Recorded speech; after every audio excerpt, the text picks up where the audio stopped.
Hi there guys, this is Nikhil from GreedyTech and this is the review of HTC One M9 after 1 year. I have been using this device for the past 6 months now and I had my fair share of troubles with it. To start off, this is a Verizon model. Don't ask me how I got it, but I got it all the way in India. I was not able to update it to the latest version over Wi-Fi and it literally showed me hell for the first 2 days. After that, I flashed the stock ROM and then rooted the device and flashed the Viper 1. Probably the best custom ROM for the HTC device. Anyway, I didn't have a great battery life, so I switched it with Droid. This review is not based on the stock ROM. Stock SenseUI is pretty good. Even the custom ROM I'm using is based on the same SenseUI, but it's just more optimized and tweaked for better performance and for better battery life. Even though the device is rooted and it's a custom ROM with options to tweak a lot of options, I didn't touch most of it. So most of the things that I say here will apply to M9 running the stock ROM, or you can simply flash this ROM and get similar experience. So with all this said and done, let's get started. HTC is truly the gold standard when it comes to design for Android phones. Well, the statement probably doesn't apply now in 2016 as every company has improved their design language drastically. With M9, HTC stuck with its policy of improving its existing design from M8. It takes many cues from HTC M8 and there are things that I like and things that I simply hate about it in terms of design language. It's considerably more bulkier than the previous version. I don't know what changed. I had a hard time with M8's power button placement on the top, which was improved on M9, but I still press the volume down button in few instances to lock the phone. But luckily we can always unlock the phone by double tap. So just in terms of design and looks, it's definitely very good, but when I hold it in my hand, they just feel rather sharp. And god, it's slippery. I could barely hold it in my hand without the fear of dropping it. Besides that, we also have the heating issue, which doesn't let me use the phone without a case. More on that later. Being a flagship, M9 covers all the basic necessities in terms of sensors. It even comes with an IR blaster on the top and NFC on the back. HTC should have added a fingerprint scanner considering Samsung has already done it 1 year ago. So fingerprint scanner is probably the only thing missing on this device and that sets it apart from the current generation of smartphones. Whatever HTC offers, they all work very effectively. In fact, I had the best experience with the double tap to wake on this device. Like M8, M9 comes with Full HD Super LCD display. Though it's not a 2K display, it's pretty good and most of the time I couldn't tell the difference anyway.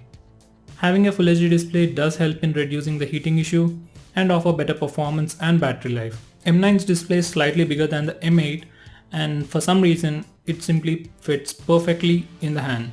It's not too wide and we can easily access the entire phone with just one hand. The cameras on M9 are not the most interesting or remarkable hardware, but it does a good job in both daylight and low light conditions. The dynamic range of the camera is also pretty impressive. Even the selfies turned out to be pretty awesome in both lighting conditions. Video recording could have been better with better exposure control, but it's still a good camera with optical image stabilization. Well, for the price we definitely can't compare it with the current flagships or even the older flagships like S6 or Note 5, but it's still once again a pretty good camera. M9 comes with the most controversial processor in the Qualcomm Snapdragon line. It comes with Snapdragon 810 with Adreno 430 GPU, 3GB of RAM and 32GB of internal storage with an option to insert an SD card up to 256GB.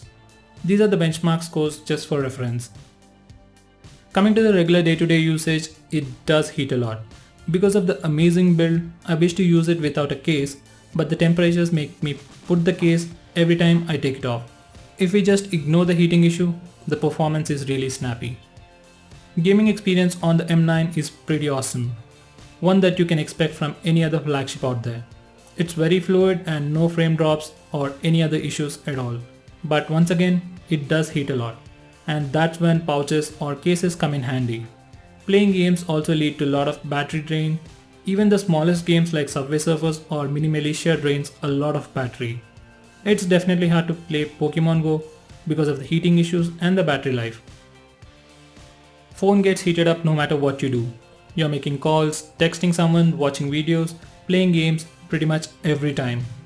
I use this pagan case and it does help me ignore the heating issues. Coming to the software, I'm currently using the LeadDroid ROM with Android Marshmallow 6.0.1.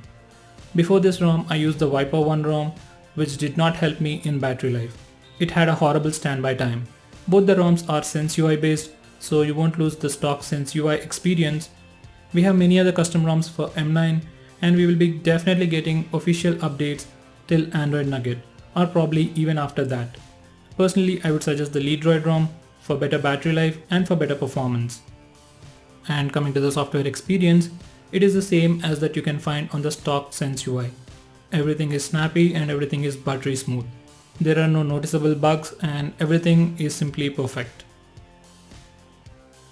Audio in HTC flagships have always been the best. It continues with the same Dolby Atmos and boom sound which kicks every other mobile out there in terms of audio experience. There is no problem or issues with the audio experience in M9 even while using the custom ROM. It still stands as one of the best sounding smartphones. Battery life on M9 is once again not a great thing to talk about, but you can't expect anything more out of the 2840 mAh battery. I always expected a bigger battery for the bulkier size. I wonder what's taking up so much space in the phone. Overall, I get a screen on time of 3 hours, so for a phone with such a low capacity of battery, I would say it's pretty good. And by the way, I get 3 hours of screen on time with all my heavy usage and the heating issues. Finally, I would definitely suggest this phone to anyone who is an audiophile. If you really appreciate the audio experience on your smartphone, then this is definitely one of the best phones that you can buy. If you are looking for any other alternatives, then you can also try Lenovo's Vibe X3, which sounds way better than the M9.